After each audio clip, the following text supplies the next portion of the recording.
Amy Rosenthal. I live at 402 Old Larkspur Way in Chapel Hill. And thank you very much, Mayor and council members, for your attention. Anti-Semitism is on the rise, and it's happening right here in Durham.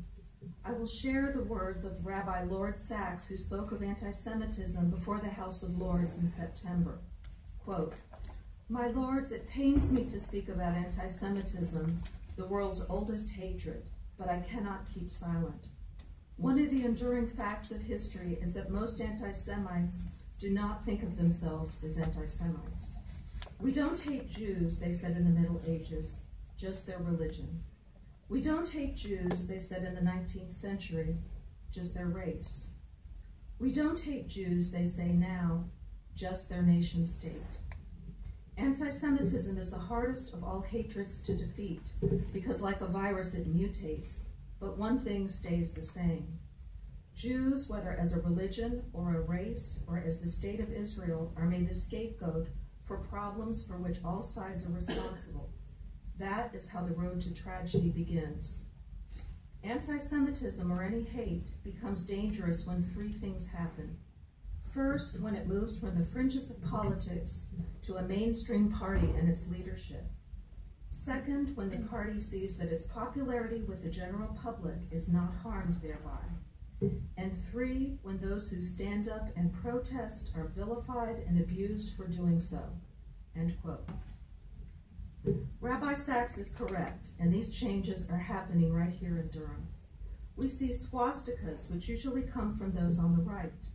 We are now seeing anti-Semitism on the left also, and in some circles it is mainstream.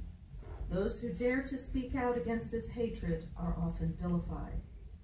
As in many places, there are people in this room who are anti-Semitic and don't realize it. Many are rightfully angry about racism, but to take it out on Israel is simply scapegoating. Let's not follow that road to tragedy that has been followed so many times before. Let's learn from the past, educate to counter the myths that lead to anti-Semitism. This will make Durham truly for all. Thank you from the North Carolina Coalition for Israel. Thank you, Ms. Rosenthal. Appreciate you being here. And now we'll hear from Kathryn Wolf. Ms. Wolf, welcome. Please give us your name and address, and you have 3 minutes. Kathryn Wolf, 3606 Henningsen Way, Durham. Has it started? Thank you for allowing me to speak. The mayor says truth matters. Does it ever? That's why we're here, because misconceptions about Israel run deep. I got back from my first trip to Israel just this past Friday. I come with a few messages. One is from a woman named Brittany, and as it happens, she hails from North Carolina. Brittany and her father have been in Israel for 20 years. She and her husband are raising 3 beautiful, spirited daughters in a small town in the Negev desert. I have a photo of Brittany and our families together. Here it is. Brittany would like you to know this. Palestinian terrorists don't care what color we are. They just want to kill us. There was a bomb where my dad worked in Jerusalem and I couldn't get a hold of him for hours. I was crazy. Until you walk in my shoes, you can't talk to me about terrorists. I made another friend in Israel. His name is Khalil, but he likes to be called Charlie. Charlie and his family live in East Jerusalem. His eldest son is studying to become a doctor, something Charlie is rightfully proud of. Charlie has a few beefs with the government of Israel. I can understand. I have a few beefs with my own government. But when I asked him directly about police brutality, he paused thoughtfully and said, no, police brutality is not one of his problems. In fact, he said, Muslims do not hesitate to call the Israeli police to settle disputes and keep the peace.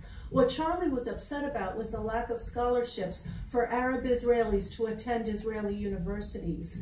Here is a photo of Charlie and us standing together in the Muslim quarter of Jerusalem. So when people come at me, demonizing Israel and its police, I say like Brittany, until you walk in their shoes, you really don't know. American privilege is real. You need to check it at the door before you pass judgment on Israel and its people, since, as Brittany might say, Palestinian bombs aren't going off where your fathers work. But we Durhamites can pass judgment on your anti-Israel resolution. It is wrong. It is based on lies, and it hurts Jewish people everywhere, but especially Jewish people right here in Durham. Due to your legislation, this city is becoming toxic. Jews, African Americans, Palestinians, non-Jews, everyone is suddenly taking jabs at each other. Our community is disintegrating, and for what? Thank you. We are the North Carolina Coalition for Israel.